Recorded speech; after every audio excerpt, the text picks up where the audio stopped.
Welcome to the Daily Chronological Bible. My name's Hunter, and we are reading through the Bible in chronological order as a single story. And that story is all about Jesus. We will look at this whole book through the lens of Jesus. It is a revelation of Him, and He has revealed to us the heart of the Father. He has invited us all to participate with Him in the life that He shares with the Father and the Spirit. Today, we are in the book of Exodus, chapter 32 through 34. We are reading through the New Living Translation. This is the word of the Lord. Exodus 32. When the people saw how long it was taking Moses to come back down the mountain, they gathered around Aaron. "Come on," they said. "Make us some gods who can lead us. We don't know what happened to this fellow Moses who brought us here from the land of Egypt." So Aaron said, "Take the gold rings from the ears of your wives and sons and daughters and bring them to me." All the people took the gold rings from their ears and brought them to Aaron. Then Aaron took the gold, melted it down, and molded it into the shape of a calf. When the people saw it, they exclaimed, "O Israel, these are the gods who brought you out of the land of Egypt." Aaron saw how excited the people were, so he built an altar in front of the calf. Then he announced, "Tomorrow will be a festival to the Lord." The people got up early the next morning to sacrifice burnt offerings and peace offerings. After this, they celebrated with feasting and drinking, and they indulged in pagan revelry. The Lord told Moses, "Quick, go down the mountain. Your people whom you brought from the land of Egypt have corrupted themselves. How quickly they have turned away from the way I commanded them to live. They have melted down gold and made a calf, and they have bowed down in sacrifice to it. They are saying, 'These are your gods, O Israel, who brought you out of the land of Egypt.'" Then the Lord said, "I have seen how stubborn and rebellious these people are. Now leave me alone so my fierce anger can blaze against them, and I will destroy them. Then I will make you, Moses, into a great nation." But Moses tried to pacify the Lord his God. "O Lord," he said, "why are you so angry with your own people whom you brought from the land of Egypt with such great power and such a strong hand? Why let the Egyptians say, 'Their God rescued them with the evil intention of slaughtering them in the mountains and wiping them from the face of the earth'? Turn away from your fierce anger. Change your mind about this terrible disaster you have threatened against your people. Remember your servants, Abraham, Isaac, and Jacob. You bound yourself with an oath to them, saying, 'I will make your descendants as numerous as the stars of heaven, and I will give them all of this land that I have promised to your descendants, and they will possess it forever.'" So the Lord changed his mind about the terrible disaster he had threatened to bring on his people. Then Moses turned and went down the mountain. He held in his hands the 2 stone tablets inscribed with the terms of the covenant. They were inscribed on both sides, front and back. These tablets were God's work. The words on them were written by God Himself. When Joshua heard the boisterous noise of the people shouting below them, he exclaimed to Moses, "It sounds like war in the camp." But Moses replied, "No, it's not a shout of victory, nor the wailing of defeat. I hear the sound of a celebration." When they came near the camp, Moses saw the calf and the dancing, and he burned with anger. He threw the stone tablets to the ground, smashed them at the foot of the mountain. He took the calf they had made and burned it. Then he ground it into powder, threw it into the water, and forced the people to drink it. Finally, he turned to Aaron and demanded, "What did these people do to you to make you bring such terrible sin upon them?" "Don't get so upset, my lord," Aaron replied. "You yourself know how evil these people are. They said to me, 'Make us gods who will lead us.' We don't know what happened to this fellow Moses who brought us here from the land of Egypt. So I told them, 'Whoever has gold jewelry, take it off.' When they brought it to me, I simply threw it into the fire, and out came this calf." Moses saw that Aaron had let the people get completely out of control, much to the amusement of their enemies. So he stood at the entrance of the camp and shouted, "All of you who are on the Lord's side, come here and join me." And all the Levites gathered around him. Moses told them, "This is what the Lord, the God of Israel, says. Each of you take your swords and go back and forth from one end of the camp to the other. Kill everyone, even your brothers, friends, and neighbors." The Levites obeyed Moses' command, and about 3,000 people died that day. Then Moses told the Levites, "Today you have ordained yourselves for the service of the Lord, for you have obeyed him, even though it meant killing your own sons and brothers. Today you have earned a blessing." The next day Moses said to the people, "You have committed a terrible sin, but I will go back up to the Lord on the mountain. Perhaps I will be able to obtain forgiveness for your sin." So Moses returned to the Lord and said, "Oh, what a terrible sin these people have committed. They have made gods of gold for themselves. But now, if you will only forgive their sin, but if not, erase my name from the record you have written." But the Lord replied to Moses, "No, I will erase the name of everyone who has sinned against me. Now go lead the people to the place I told you about. Look, my angel will lead the way before you, and when I come to call the people to account, I will certainly hold them responsible for their sins."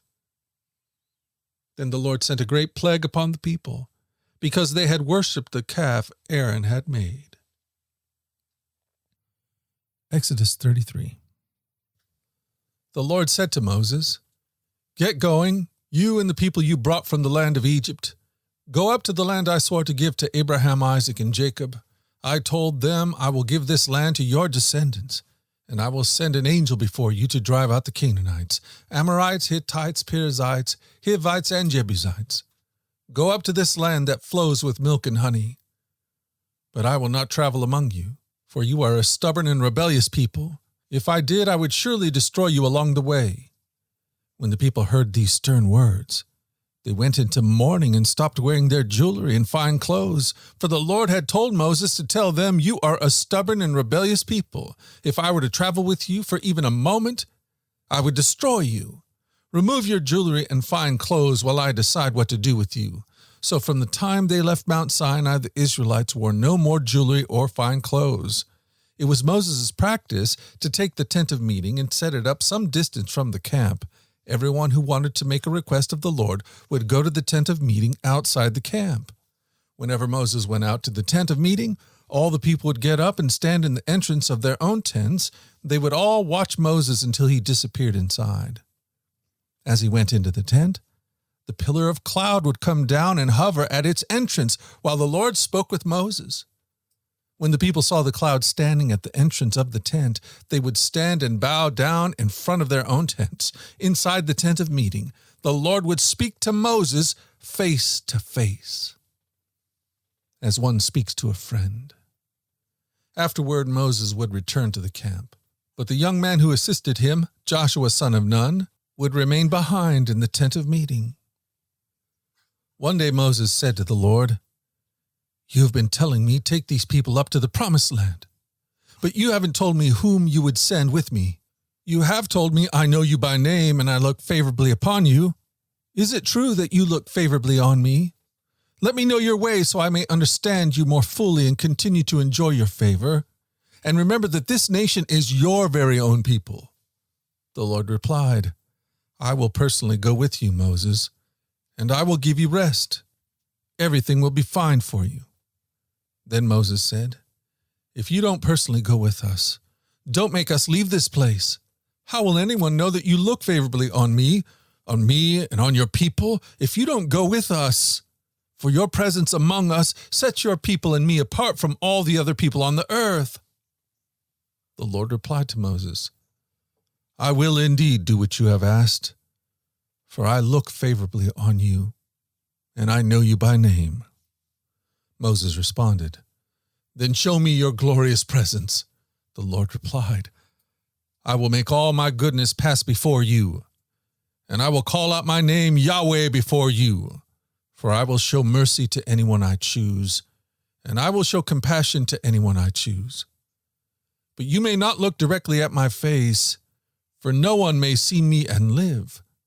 The Lord continued, Look, stand near me on this rock. As my glorious presence passes by, I will hide you in the crevice of the rock and cover you with my hand until I have passed by. Then I will remove my hand and let you see me from behind, but my face will not be seen. Exodus 34. Then the Lord told Moses, Chisel out 2 stone tablets like the first ones. I will write on them the same words that were on the tablets you smashed. Be ready in the morning to climb up Mount Sinai and present yourself to me on the top of the mountain. No one else may come with you. In fact, no one is to appear anywhere on the mountain. Do not even let the flocks or herds graze near the mountain. So Moses chiseled out 2 tablets of stone like the first ones. Early in the morning he climbed Mount Sinai as the Lord had commanded him, and he carried the 2 stone tablets in his hands. Then the Lord came down in a cloud and stood there with him, and he called out his own name, Yahweh. The Lord passed in front of Moses, calling out, Yahweh the Lord, the God of compassion and mercy. I am slow to anger and filled with unfailing love and faithfulness. I lavish unfailing love to 1,000 generations. I forgive iniquity, rebellion, and sin, but I do not excuse the guilty. I lay the sins of the parents upon their children and grandchildren. The entire family is affected, even children in the 3rd and 4th generations. Moses immediately threw himself to the ground and worshipped, and he said, O Lord, if it is true that I have found favor with you, then please travel with us. Yes, this is a stubborn and rebellious people, but please forgive our iniquity and our sins. Claim us as your own special possession. The Lord replied, Listen, I am making a covenant with you in the presence of all your people. I will perform miracles that have never been performed anywhere in all the earth or in any nation, and all the people around you will see the power of the Lord. The awesome power I will display for you, but listen carefully to everything I command you today. Then I will go ahead of you and drive out the Amorites, Canaanites, Hittites, Perizzites, Hivites, and Jebusites. Be very careful never to make a treaty with the people who live in the land where you are going.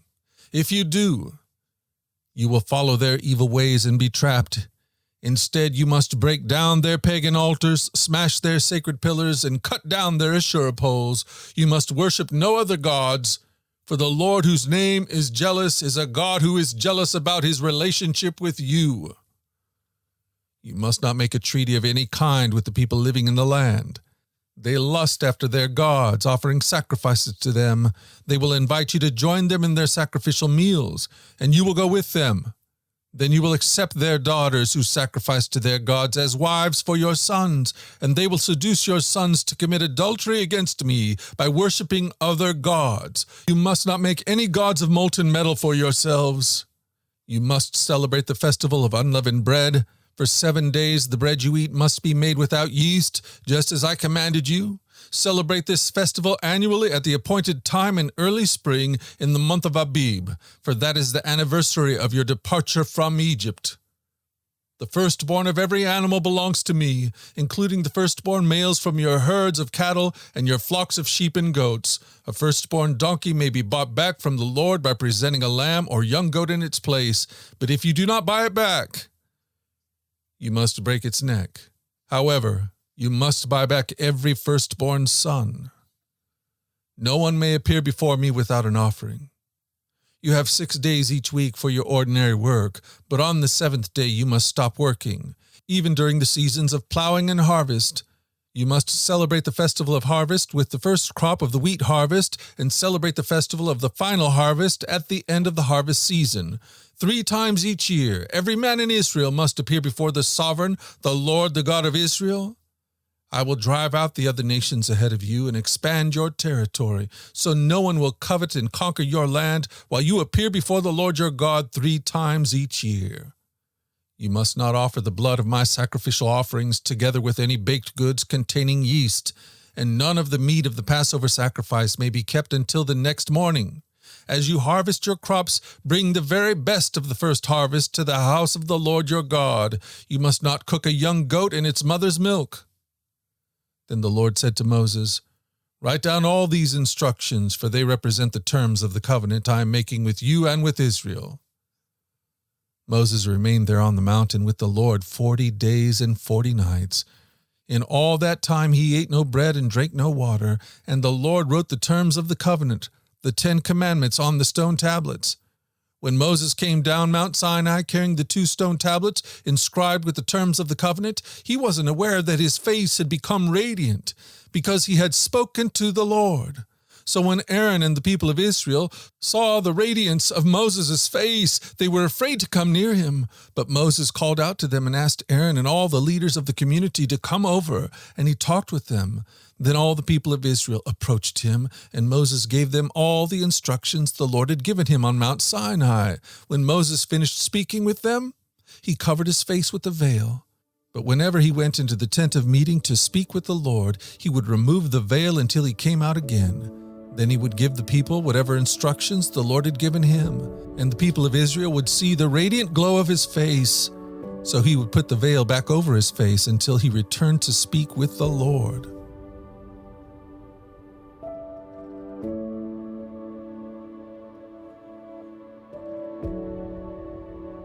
Thank you for joining us at the Daily Chronological Bible.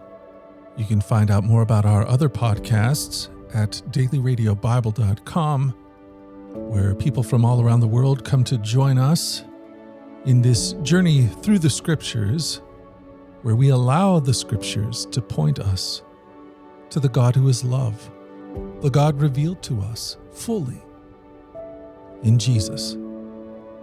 Again, that website is dailyradiobible.com. Until tomorrow, let's go forward in God's joy. Let's let His joy be our strength. And let us always remember this, that you are loved. No doubt about it. Alrighty, I'll talk to you again tomorrow. Bye-bye.